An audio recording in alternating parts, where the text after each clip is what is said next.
பகவத்கீதையில ஆவிரதம் ஆவிரதம்னா மூடுறது. 3ஆம் அத்தியாயத்துல உதாரணம் கொடுப்பார் பகவான். தூமேன ஆவரியதே வங்கி அக்னி. அது நெருப்பை குறிக்கும். நெருப்பு தூபம் போடுறோமே, தூபம்னா புகை, புகை போடுறது. புகை நெருப்பை மூடிரும். எதா அது போல ஆதர்ஷோ மலையனச்ச. தர்ஷன்ங்கிறது பாக்குறது. அழுக்காயிருச்சுன்னா பார்க்க முடியாது. எதை அந்த கண்ணாடி அழுக்காயிருக்குன்னு வச்சுக்கலாம். ஆதர்ஷனா கண்ணாடி பாக்குறத குறிக்கும். மலையனச்ச அதுல குப்பையா கிடக்குன்னு வச்சுக்கலாம். குப்பை அடைஞ்சிருச்சுன்னா அதையும் பார்க்க முடியாது, முகம் தெரியாது. ஆஹ் அடுத்து எதா அது போல உள்பேன. உள்பேனைங்கிறது கர்ப்பப்பை. ஆவர்தோ கற்பக. கரு கர்ப்பப்பையால மூடப்பட்டிருக்கு. சதா அதே மாதிரி தேனேதம் ஆவிரதம். இதே மாதிரி யாருக்கு தேனைங்கிறது ஆஹ் ஆஹ் முன்னாடி சொன்ன அந்த இதனால காமம். காமம் எங்கெல்லாம் தங்கியிருக்குன்னு முன்னாடி சொன்னார். அந்த காமத்தால நம்முடைய உணர்வுகள் மூடப்பட்டு இருக்கு. உண்மை உணர்வு மூடப்பட்டிருக்குங்கிறார். விதவிதமான ஆசைகளால நம்முடைய உண்மை உணர்வுங்கிறது ஜீவனுடைய தர்மத்தை வெளிப்படுத்துறது. ஜீவனுடைய இயல்பு எது? இறைவனுக்கு தாசன், இறைவனுக்கு தொண்டு பண்றது, இறைவனை மையம் அமைச்சு வாழ்றது. அதெல்லாம் காமத்தால மூடப்பட்டு அதுக்கு உதாரணமாக 3 கொடுக்கிறார் கிருஷ்ணர். கண்ணாடி நெருப்பு புகையால மூடப்பட்டிருக்கு. கண்ணாடி தூசியால மூடப்பட்டிருக்கு. கருப்பையால மூடப்பட்டிருக்கு. ஒவ்வொரு மூடியும் ஒண்ணுக்கு ஒண்ணு ஸ்ட்ராங்கா இருக்கிற மாதிரி உதாரணம் கொடுக்கிறார். முதல்ல நெருப்பு புகையால மூடப்பட்டிருக்கு. ஒரு இடத்துல புகை வந்தாலே அங்க நெருப்பு இருக்குன்னு தெரியும். இதே மாதிரி ஒருத்தரை பார்த்தாச்சுன்னா இவனுக்குள்ள உயிர் இருக்கு, பிரம்மம் இருக்கு, இறைவன் இருக்கிறாரு அப்படிங்கிற பார்வை பார்க்க முடியும். ஆனா அவன் அதுக்கு சம்பந்தம் இல்லாம மூடியாட்டம் கிடக்கலாம். கடவுள் இல்லைன்னு ஒருத்தன் சொல்றான். அவனுக்குள்ளேயும் இறைவன் இருக்கிறாருங்கிறது பக்தர்கள் பார்வைக்கு தருது. அது மாதிரி உயிர் இருக்கு, உணர்வு இருக்கு அப்படிங்கிறத அந்த மூடி மறைச்சிருந்தா கூட, புகை மூடி இருந்தா கூட நெருப்பா இல்லாம புகை இல்லை அப்படின்னு நம்மளால கண்டுபிடிக்க முடியுது. இது உதாரணம். இது மனுஷங்களை குறிக்கும். ஆசைகளாலதான் மனுஷங்க பிறந்திருக்காங்க. அவங்களுக்கு அந்த ஆசை உண்மை உணர்வை மூடி இருக்கு. அவ்வளவுதான். சின்ன விஷயம்தான். எப்படி நீங்க கையை நீட்டும் போது வெறும் கையை நீட்டுனா 5 விரல் தெரியுது. ஒரு போர்வையோட நீட்டும் போது போர்வை தானே தெரியும். அது மாதிரி இப்ப ஆசை இருக்கிறதுனால உங்க புலன்கள் வெளியே நீளும் போது அது ஆசை வயப்பட்டு இருக்கிறதுனால பௌதிகமா இருக்கு அப்படிங்கிற அர்த்தத்தை அவர் கொடுக்கிறார். அடுத்து கண்ணாடி தூசியால மூடி இருக்கு. ஒரு கண்ணாடியில தூசி இருந்ததுன்னா அது கண்ணாடி தானானே நமக்கு தெரியாது. அதாவது சில பேரை திட்டும் போது உனக்கெல்லாம் மனசுன்னு ஒண்ணு இருக்கா, இதயம்னு ஒண்ணு இருக்கா, மனசாட்சி இருக்கா அப்படின்லாம் சொல்றோம். ஏன்னா அந்த அளவுக்கு அவனுக்கு ஆசை மூடி இருக்கு. அவ்வளவு மட்டமா அவன் செயல்படுறான். இப்படி சில ஜீவராசிகள் இருக்காங்க, மிருகங்கள், சில பறவைகள், இவங்கெல்லாம் அப்படி இருக்கிறாங்க. இவங்களுக்குள்ள ஆசைக்கு தக்க அந்த சரீரம் கிடைச்சிருக்கு. அதனால இதெல்லாம் உயிர் தானா அப்படின்னு டவுட். அந்த மாதிரி மனுஷன் உடம்புல இருப்பான். ஆனா மிருகம் பறவையாட்டம் இருக்கிறான். அவ்வளவுதான். மற்றபடி மனிதனுக்கு உண்டான அந்த அறிகுறிகள், சிம்டம்ஸ்லாம் அவன்கிட்ட இல்லை. மனுஷருக்கான, ஏன்னா மனுவில இருந்து நாம வந்தோம். மனசை பயன்படுத்தக்கூடியவங்களா நம்ம படைக்கப்பட்டிருக்கிறோம். மற்றவங்களுக்கு மனசை பயன்படுத்த தெரியாது, மற்ற பிராணிகளுக்கு. அதனால நமக்கு மனுஷியான்னு பேரு. அப்போ இந்த மனுஷிய மிருக லெவல்ல இருக்கும்போது அவனுக்கு உணர்வு இருக்கா அப்படிங்கிறது சந்தேகமாயிருக்கு. அடுத்து 3வது கரு கர்ப்பப்பையால மூடி இருக்கு. அப்படி மூடி இருக்கும்போது எப்படி ஆஹ் நம்ம அத சுத்தமா ரெண்டையுமே பார்க்க முடியாது. இதே போல மரம் செடி கொடிகளுக்கு பார்த்தா அதெல்லாம் உயிர் தானா அப்படின்னு சுத்தமா நம்பவே மாட்டோம்.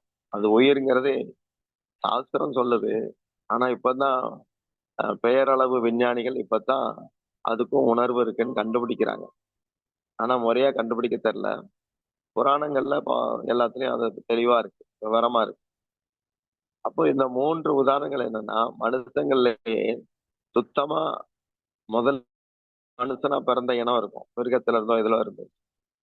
அவனுக்கு இறை நாட்டம், இறை உணர்வு ஒண்ணுமே இருக்காது. அது மனுஷ இனம்தானான்னு சந்தேகமா இருக்கு. அடுத்து எப்படி ஒரு மரம் செடி கொடி ஆயிரக்கணக்கான வருஷம் ஒரே இடத்துல இருக்கலாம். ஒரு மனுஷனால அப்படி இருக்க முடியாது. அப்ப அவன் ரொம்ப மூடப்பட்டு இருக்கிறான் ஆசைகளால. கொஞ்சம் நடுத்தரமா இருக்கிறவனை கண்ணாடி தூசியால மூடி இருக்கு. அதாவது நான் யாருன்னு தெரியாது, கடவுள் யாருன்னு தெரியாது. அந்த மாதிரி ஜீவர்களை குறிக்கும். ஒரு நாய் இருக்குன்னு வச்சுக்கலாம். அது காதுல ஒரு ஈ இருக்குன்னா அதுக்கு தெரியும். ஆனா கண்ணாடியை காட்டும்போது அது காதுல இருக்கிற ஈய பார்க்காது. அந்த கண்ணாடியில இருக்கிறது மற்றொரு பிராணியா பார்க்குது. நான் என் உடம்பு தான் அதுன்னு தெரியாது. உடல் பற்றிய நினைப்பே இல்லாம இருக்கு. நான் தான் இந்த சரீரங்கிற அளவு கூட அவங்களுக்கு தெரியல. அது பாட்டுக்கு வாழ்ந்துட்டு இருக்கு. அவ்வளவுதான். இப்படி 3 ஆசைகளை விதப்படுத்துறாரு. இந்த காமத்தால இதுகெல்லாம் மூடப்பட்டு இருக்கு. இத இதனால எதிரிங்கிறாரு. இந்த காமத்தை எதிரின்னு சொல்லி இந்திரியாணி மனோ புத்திகி அத்திய அதிஷ்டானம் உச்சதே. இந்த அதிஷ்டானங்கிறது இருப்பிடம். இதெல்லாம் எங்க போய் தங்கி இருக்கும் அப்படிங்கிறார். இந்த காமம் ஆஹ் இது தங்கி இருக்குது. இத இதோட இருப்பிடம் என்ன அப்படிங்கிறத மனசு, புத்தி, ஆஹ் அகங்காரம், சித்தம், சேதனா. சமஸ்கிருத வடமொழியில மனம்னாலே அதுல இன்னும் 4 இருக்கு. புத்தி, அகங்காரம், சித்தம், சேதனான்னு சொல்லி 4, மொத்தம் 5. இதெல்லாம் இந்த காமம் இந்திரியங்கள், மனது, புத்தி இதுகளால ஆஹ் அறிவை தடுக்குது. எப்படி அறிவு பெறணும்னு தந்ததே, எப்படி போலீஸ்காரனே திருடுறான் அப்படிங்கிற மாதிரி அறிவு பெறதுக்காக ஞான புலன் இருந்தது. ஆனா இது அழிவை தரும்படி நாசம் பண்ற மாதிரி இது செயல்பட ஆரம்பிச்சிருது காமத்தால. அப்போ அந்த அந்த தடுப்பு என்ன பண்ணுதுன்னா, உண்மை ஞானத்தை விளங்க செய்யாதபடி கலங்க செய்யுது அப்படிங்கிறார். விமோகயதி. மோகம்னா கலங்கிறது, கலக்கம். விமோகனா விசேஷ கலக்கம். ரொம்ப அவனை கலங்க செய்யுது. உம் ஒரு கயிறு பாம்பா தெரியுற மாதிரி மாத்தி தெரியுது. அது மாதிரி ஆக்கி விட்டுருது. அப்ப இந்த மனம் பிரம்மசூத்திரத்துல இதுக்கு ஒரு விளக்கம் கொடுத்திருக்காங்க. மனசுங்கிறது டிரான்ஸ்ஃபார்ம். மொத்தமா எண்ணங்கள் எல்லாமே அங்க தொகுத்து கிடக்கு. புத்திங்கிறது ஒரு விஷயத்தை தீர்மானிக்க மட்டும் தரப்பட்டது. அதுவும் மனதுல இருந்துதான் அது வேலை செய்யுது. சித்தம் அப்படிங்கிறது, அகங்காரம்ங்கிறது தனது அல்லாததெல்லாம் தனதுன்னு நினைக்க வைக்கிறது அகங்காரம். தனது அல்லாததை தனதுன்னு நினைக்கிறது, அதுவும் மனசுக்குள்ளதான் நடக்குது. அடுத்து சித்தம்னு ஒண்ணு இருக்கு. சித்தம்ங்கிறது என்னதுன்னா, தற்காலிகமான நினப்புகளை சொல்லலாம். நினைவாற்றல். ஏதோ ஒண்ணு நாம பரீட்சை எழுதுறோம், படிச்சதெல்லாம் நினைவுக்கு வருது. அதெல்லாம் சித்தத்துல இருந்து வருது. அஹ் அஹ் அது சித்தம்ங்கிறது அதான் தற்காலிகமான நினைவாற்றல்னு சொல்லலாம். அடுத்து 5வது இருக்கிறது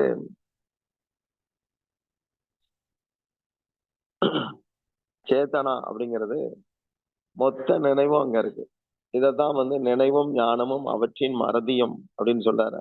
என்னிடம் இருந்து உண்டாகிறது அந்த நினைவும் ஞானமும் அவற்றின் மறதியும். அந்த இடத்துல இருக்கிற ஞாபக சக்திக்கு சேத்தனான்னு பேரு. அதனாலதான் மகாபிரபு சேத்தோ தர்ப்பண மார்ஜனம் அப்படின்னாரு. சேத்தம். சேத்தம்னா சேத்துங்கிறது சேதனம். ஆஹ் ஒரு நம்முடைய மனதானது அதுக்குள்ள இந்த 4 இருக்கு. இந்த மொத்த இது வந்து சுத்தம் பண்ணப்பட வேண்டியிருக்கு நாமத்தால. மற்ற ப்ராசஸ் அதுக்கு இல்லை. நாமத்தாலதான் சுத்தம் பண்ணணும். அப்படி சுத்தம் பண்றதா இருந்தா அது கொஞ்சம் நமக்கு வலிக்க தான் செய்யும். ஆனா அதோட பெரிய வழியில நாம இருக்கோங்கிற அறிவு இல்லை. காரணம் 20 மணி நேரம் ஒருத்தன் வேலை பார்க்கிறான். ஒரு 1/2 மணி நேரம் ஈசி சேர்ல அவனை ரெஸ்ட் எடுக்க சொல்றாங்க. அதுல ஒரு சுகம் அவனுக்கு தெரியுது. அந்த சுகத்துக்காக 20 மணி நேர பாடுகள அவன் மறந்துடுறான். இத இஸ்கான் ப்ரோவா தான் நல்லா உதாரணம் குடுப்பாங்க. ஒட்டகம் காட்டுல திரியும்போது அந்த பாலைவனத்துல சப்பாத்தி கள்ளி செடி இருக்கும். அத அப்பப்போ சப்பாத்தின்னு நெனச்சு நல்லா திங்கும். திங்கிற போது அதுல இருக்கிற முள்ளெல்லாம் அதோடைய தாடைகள்ல அங்கங்க குத்தும். ஆனா அதெல்லாம் மரத்து போய் இருக்கிறதுனால, விரைச்சு இருக்கிறதுனால அதுக்கு வந்து தெரியாது. அதோடைய ரத்தம் அதுல வடிகிற ரத்தத்த அந்த சப்பாத்திகளோடயே மிக்ஸ் பண்ணி சேர்த்து திங்கும். அ அப்படி சேர்த்து திங்கிறபோது அதுக்கு ஒரு சுவை தெரியுது. தான் ரத்தத்த தான் தான் திங்கிறேன், நான் செலவழிக்கிறேங்கிற அறிவு இல்லாம அது செய்யற மாரி, இந்த உலக ஆசையால ஒருத்தன் வந்து அ தன்னத்தான் வீணடிக்கிறானே ஒழிய, அவனுக்கு தெரியல. நான் நாசமா அடைஞ்சுகிட்டு இருக்கேங்கிறது தெரியல. இப்படி தெரியாம இருக்கிற உணர்வ 3ஆ பிரிச்சு, ஒண்ணு வந்து நெருப்பு புகை, இன்னொன்னு கண்ணாடி தூசி, இன்னொன்னு கருப்பை. இந்த உதாரணங்களோட பகவான் வந்து அடையாளப்படுத்துறார். அப்போ எப்போதுமான நினைவாற்றல், சதாவதானி, அஷ்டாவதானின்லாம் சொல்லுவாங்க. ஒரே நேரத்துல பல இதுல கவனிக்கக்கூடியது, இப்படிலாம் பல விஷயங்களுடைய மொத்த ஞாபக சக்திக்கு சேதனான்னு பேர். சேதனா. இப்ப இதெல்லாம் சுத்தம் பண்ணப்பட வேண்டியிருக்கு அப்படின்னு சைத்தன்ய மகாபிரபு சொல்றார். ஆஹ் இந்த அழுக்கு வந்து என்னது அப்படின்னா காட்டு தீயாட்டம். இது வந்து நம்மளை எரிச்சுக்கிட்டு இருக்கு. யாரையும் நிம்மதியா இருக்க விடல. எரிச்சுக்கிட்டே இருக்கு காட்டு தீ மாதிரி. பவ மகாதாவாக்கினி அப்படிங்கிறாரு. காட்டு தீயாட்டம் எரிக்குது. இந்த காட்டு தீ எப்ப பிடிச்சது, ஏன் பிடிச்சது, எவ்வளவு நாள் எரியும் ஒண்ணுமே சொல்ல முடியாதுங்கிற மாதிரி, எப்ப பிறந்தோம், ஏன் பிறந்தோம், எவ்வளவு நாள் இருப்போம் ஒண்ணுமே தெரியல. அப்போ எப்ப பிறந்தோம், ஏன் பிறந்தோம் ஒண்ணுமே நமக்கு தெரியல. இது வந்து ஆஹ், ஒரு கொஞ்சம் தன்னுணர்வு, கொஞ்சம் கூட்டத்தோட ஓடாம கொஞ்சம் நிதானிக்கிறவனுக்கு ஏன் ஓடுறோங்கிற நினைப்பு வர மாதிரி, ஏன் பிறந்தோங்கிற நினைப்பு வரும், ஏன் இருக்கிறோம்னு நினைப்பு வரும், ஏன் எனக்கு இப்படிலாம் நிகழுதுன்னு தோணும். அப்புறம் துக்க தோஷம் இதையெல்லாம் புரிஞ்சுக்கிற தன்மை வரும். இப்படி வர்ற போது அந்த ஒரு நிதானத்தால நமக்கு கொஞ்சம் அப்படி கடவுள் பக்கமா அப்படி மெதுவா திரும்புற ஒரு குணம் கிடைக்குது. அந்த அந்த நேரம் தான் இந்த காட்டுத்தீ நம்மளை நோகடிச்சதுங்கிறது தெரிய வரும். அது வரைக்கும் தெரியாது. எப்படி ஒரு நெருப்பால காயம் இருக்கும்போது, ஒரு நிலவின் கதிரால ஒரு காற்று வீசும்போது ஒரு சுகத்தை உணர்றோமோ, அப்படி ஒரு சுகமான ஒரு காற்று சத்சங்கத்துல இருக்கிற நாம சங்கீர்த்தனத்தால நமக்கு கிடைக்கும். அப்போ அந்த நோவு வந்து அந்த திணவு வந்து கொஞ்சம் கொஞ்சமா குறையுது. அப்படிப்பட்ட ஒரு விடுபாட தரக்கூடிய கிருஷ்ணநாமத்துக்கு வெற்றி உண்டாகுகன்னு சைத்தன்ய மகாபிரபு பரம் விஜயதே ஸ்ரீ கிருஷ்ண சங்கீர்த்தனம்னு பாடுறார். ஹரே கிருஷ்ணா.